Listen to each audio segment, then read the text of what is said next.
जैसा कि आप सभी जानते हैं, सच की हमेशा जीत होती है और हमारी एक छोटी सी प्रयास आप तक बड़ी खबर पहुंचाती है। तो स्वागत करते हैं आप सभी का STS न्यूज़ चैनल पर। आगे बढ़ने से पहले आप इस वीडियो को लाइक और चैनल को सब्सक्राइब जरूर कर ले और साथ में बेल आइकन भी प्रेस कर ले। चलिए बढ़ते हैं खबरों की।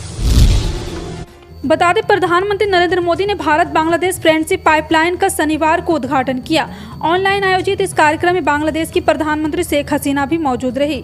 पीएम मोदी ने इस मौके पर कहा है कि दोनों देशों के रिश्ते को लेकर नए अध्याय की शुरुआत हुई है। इसकी नींव हमने सितंबर 2018 में रखी थी। मुझे खुशी है कि आज पीएम शेख हसीना के साथ इसका उद्घाटन करने का अवसर आ गया। आपको बता दें, पीएम मोदी ने कहा, मुझे विश्वास है कि यह पाइपलाइन बांग्लादेश के विकास को और गति देगी और दोनों देशों के बीच बढ़ती कनेक्टिविटी का भी उत्कृष्ट उदाहरण रहेगी। पीएम मोदी ने कहा, कितना शुभ संयोग है कि आज का यह उद्घाटन बंगबंधु शेख मुजीबुर रहमान की जन्म जयंती के एक दिन बाद हो रहा है। सरकारी कंपनी SJVN ने शनिवार को कहा है कि उसकी ग्रीन एनर्जी की अनुषंगी कंपनी को महाराष्ट्र में 200 मेगावाट की सौर ऊर्जा परियोजना मिली है। इस परियोजना की लागत 1000 करोड़ रुपये है। कंपनी ने शेयर बाजार को बताया कि कंपनी के पूर्ण स्वामित्व वाली SJVN ग्रीन एनर्जी लिमिटेड को महाराष्ट्र राज्य बिजली वितरण कंपनी लिमिटेड से स्वीकृति पत्र मिला है। यह परियोजना 18 महीने के अंदर पूरी होगी। यह समय MCADL के साथ ऊर्जा खरीद समझौता होने की तारीख शुरू होगा। EV इंडस्ट्री के ग्रोथ के लिए सरकार से लेकर प्राइवेट कंपनियां काफी प्रयास कर रही। हाल ही में हीरो इलेक्ट्रिक ने भारतीय बाजार में ऑप्टिमा CX और NYX की नई स्मार्ट और कनेक्टेड रेंज लॉन्च किया था। उसके बाद जिकेट और बोर्जो ने EV सेक्टर को बढ़ावा देने के लिए एक साझेदारी की है। इस साझेदारी में बोर्जो अगले 2 महीने में अपने 10% दिल्ली NCR बेड़े के इलेक्ट्रिक वाहनों में तब्दील कर सकेगी। कंपनी ने अपने EV बेड़े के संचालन को देश भर के अन्य मेट्रो शहर में विस्तारित करने की भी योजना बनाई है, जिसमें वर्ष के अंत तक अपने अंतिम मील बेड़े के 20% बल को EV में बदलने की कोशिश है। पैदल ही मुंबई की ओर बढ़ रहे प्रदर्शनकारी किसान एवं आदिवासियों ने शनिवार को अपनी पदयात्रा वापस ले ली। मार्क्सवादी कम्युनिस्ट पार्टी के विधायक विनोद निकाले ने यह जानकारी दी। उन्होंने बताया कि किसानों की सही मांगों पर राज्य विधायिका में विचार किया गया तथा जमीनी स्तर के अधिकारियों को सरकार आदेश के क्रियान्वयन का आदेश मिल गया। उन्होंने कहा है कि इसलिए हम अपनी पदयात्रा वापस ले रहे हैं। नासिक जिले के डिंडोरी से हजारों किसान एवं आदिवासी ने अपनी मांगों के समर्थन में पिछले रविवार को अपनी पदयात्रा शुरू की थी। विदेश मंत्री S जयशंकर ने रविवार को शनिवार कहा है कि पूर्व लद्दाख में वास्तविक नियंत्रण रेखा पर स्थिति मजबूत और बहुत नाजुक है बनी हुई और कुछ इलाकों में भारत एवं चीन दोनों देशों के सैनिकों की नजदीकी तैनाती करने के चलते सैन्य आकलन के अनुसार हालत काफी खतरनाक है। हालांकि विदेश मंत्री ने यह भी कहा है कि कई क्षेत्रों में सैनिकों के पीछे हटने की प्रक्रिया में पर्याप्त प्रगति हुई। जयशंकर ने यह भी कहा है कि वो और चीन के तत्कालीन विदेश मंत्री वांग यी सितंबर 2020 में इसको लेकर एक सैद्धांतिक सहमति पर पहुंचे थे। इस मुद्दे को कैसे सुलझाया तथा जिस पर बात पर सहमति बनी थी उसे चीन को पूरा करना है। केंद्रीय राज्य मंत्री जितेंद्र सिंह ने लोकसभा को बताया कि सभी सरकारी कर्मचारियों को वर्क फ्रॉम होम की इजाजत नहीं दी जाएगी। सभी कर्मचारियों को कार्यालय आने के लिए कहा जाएगा। कार्मिक लोक शिकायत और पेंशन मंत्रालय में राज्य मंत्री जितेंद्र सिंह ने कहा है कि केंद्र सरकार के कर्मचारियों के लिए घर से काम करने की अनुमति संभव नहीं है और कर्मचारियों को शारीरिक रूप से कार्यस्थल आना हुआ। और आपको बता दें कि राज्य मंत्री लोकसभा में भाजपा सांसद रंजन बेन, धनंजय भट्ट और NCP सांसद श्रीनिवास दादा साहेब पाटिल के एक सवाल का जवाब दे रहे हैं और यह स्वीकार किया है कि कोविड के वर्षों में घर में काम किया गया। भारत में एक बार फिर कोरोना वायरस के मामलों में तेजी देखने को मिल रही। देश भर में शुक्रवार को कोरोना वायरस के 800 से भी ज्यादा नए मामले सामने आए। भारत में दर्ज किए गए यह दैनिक कोविड मामले 4 महीने से सबसे अधिक है। भारत में 126 दिनों के बाद एक दिन में कोरोना के 800 से ज्यादा मामले दर्ज किए गए। केंद्रीय स्वास्थ्य मंत्रालय द्वारा शनिवार को सुबह जारी किए गए आंकड़ों के अनुसार देश में शुक्रवार को कोविड-19 के 841 नए मामले सामने आए। कर्नाटक में अगले महीने विधानसभा चुनाव होने वाले हैं। चुनाव आयोग इसी की तैयारी में लगा हुआ है। पिछले हफ्ते चुनाव आयोग की 3 सदस्यीय टीम कर्नाटक के दौरे पर थी। इस दौरान टीम ने राजनीतिक दलों के नेताओं से भी मुलाकात की और उनकी चिंताओं को जाना। चुनाव आयोग यह दोहराने के लिए सोशल मीडिया का सहारा ले रहा है कि इलेक्ट्रॉनिक वोटिंग मशीन से छेड़छाड़ नहीं की जा सकती है। चुनाव आयोग पिछले हफ्ते बेंगलुरु में एक प्रेस कॉन्फ्रेंस के मुख्य चुनाव आयुक्त राजीव कुमार के सवालों को जवाब की छोटी क्लिप भी ट्वीट कर कहा है। बिहार के पूर्व मुख्यमंत्री लालू प्रसाद यादव और उनके परिवार पर नौकरी के बदले जमीन घोटाले के आरोप लगे हैं। यूपी कोर्ट ने लालू और उनके परिवार को जमानत दे दी है, लेकिन वो लगातार विपक्ष के निशाने पर है। इसी कड़ी में बिहार बीजेपी नेता और पूर्व उप मुख्यमंत्री सुशील मोदी ने तेजस्वी यादव के ऊपर भ्रष्टाचार को लेकर हमला बोला। इस दौरान उन्होंने कहा है कि जमीन के बदले काम लालू यादव का नारा है। ईडी ने रेलवे में नौकरी के बदले जमीन घोटाला मामले में तेजस्वी यादव से D1088 न्यू फ्रेंड्स कॉलोनी नई दिल्ली के 4 मंजिला मकान जिसकी कीमत 150 करोड़ होगी पूछताछ की थी। खालिस्तानी समर्थक अमृतपाल सिंह समेत उसके कई साथियों को पुलिस ने हिरासत में ले लिया है। पुलिस के इस एक्शन के बाद चप्पे चप्पे पर अलर्ट है। राज्य में किसी प्रकार की अनहोनी या उपद्रव ना हो और अफवाह न फैले, इसके लिए रविवार रात 12 बजे तक इंटरनेट सेवा को बंद करने का फैसला लिया गया है। इसको लेकर राज्य सरकार की ओर से कहा गया कि सार्वजनिक सुरक्षा के हित में मोबाइल इंटरनेट सेवाएं, सभी SMS सेवाएं और रिचार्ज और मोबाइल रिचार्ज को छोड़कर और वॉइस कॉल को छोड़कर मोबाइल नेटवर्क पर प्रदान की जाने वाली डोंगल सेवाएं 18 मार्च तक निलंबित रहेगी।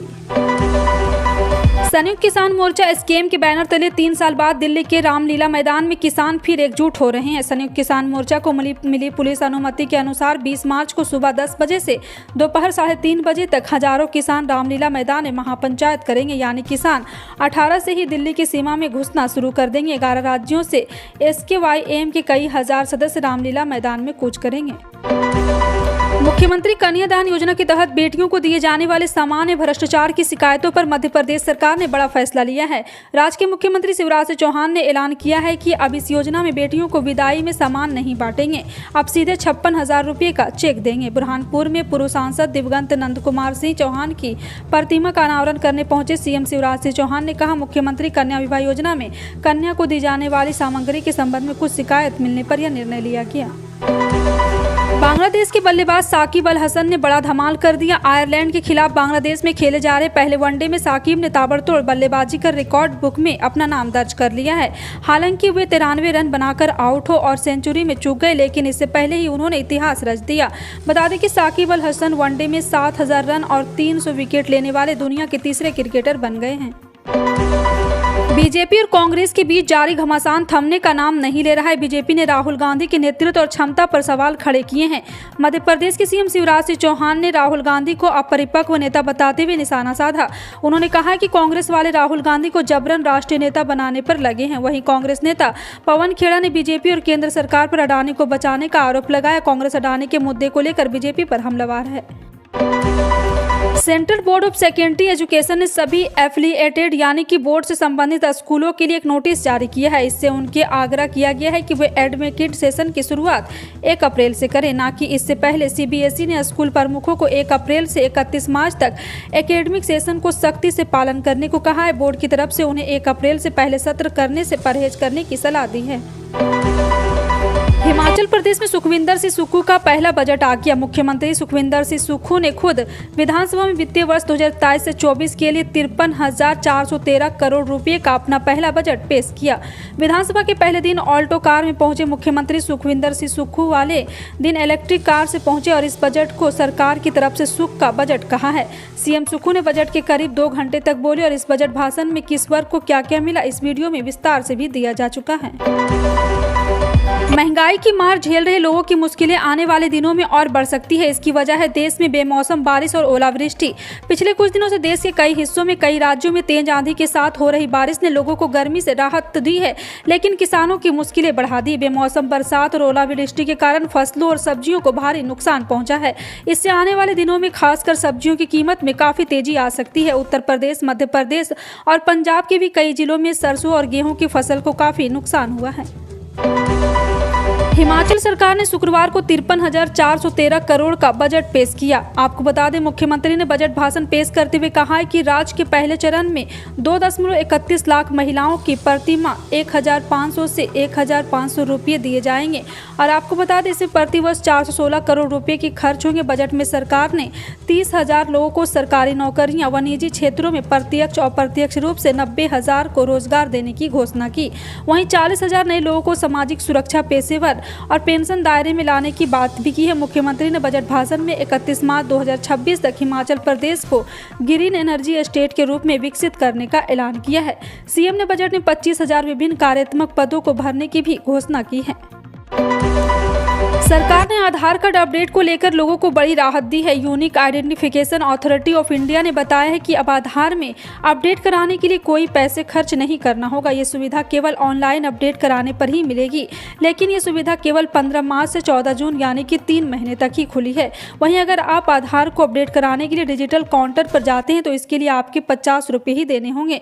Unique identification authority of India ने अपने ट्विटर हैंडल से किए ट्वीट कर बताया कि आधार डॉक्यूमेंट को अपडेट करने के लिए अब कार्ड धारकों को कोई पैसे नहीं देने होंगे। उत्तराखंड में बिजली के दाम बढ़ने की संभावना बताई जा रही है। ऊर्जा निगमों में बिजली दरों में बढ़ोतरी किए जाने के लिए विद्युत नियामक आयोग को प्रस्ताव दिया था। सूत्रों के मुताबिक विद्युत नियामक आयोग ने नई दरों पर मुहर लगा दी है, जिससे ग्राहकों पर भारी दबाव पड़ने के आसार हैं।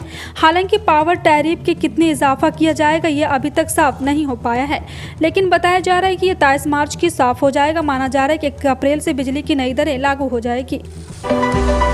हरियाणा के मुख्यमंत्री मनोहर लाल ने कहा है कि आम बजट में नागरिकों के हितार्थ की गई योजनाओं एवं घोषणाओं को तुरंत प्रभाव से क्रियान्वयन करें ताकि उनका लाभ जल्द से जल्द मिलना आरंभ हो जाए। मुख्यमंत्री ने 15 विभागों की लगभग 67 नई घोषणाओं को विस्तार से समीक्षा करने को कहा है। मुख्यमंत्री प्रशासनिक सचिव और आयोजित बैठक की अध्यक्षता कर रहे थे। बैठक में उप मुख्यमंत्री दुष्यंत चौटाला ने भी स्कूल को लेकर यहाँ पे बड़ी घोषणा की है। और आपको बता दें कि मुख्यमंत्री ने कहा ग्रामीण क्षेत्रों में 4000 प्लेन स्कूल की प्रक्रिया में भी तेजी लाया जाएगा।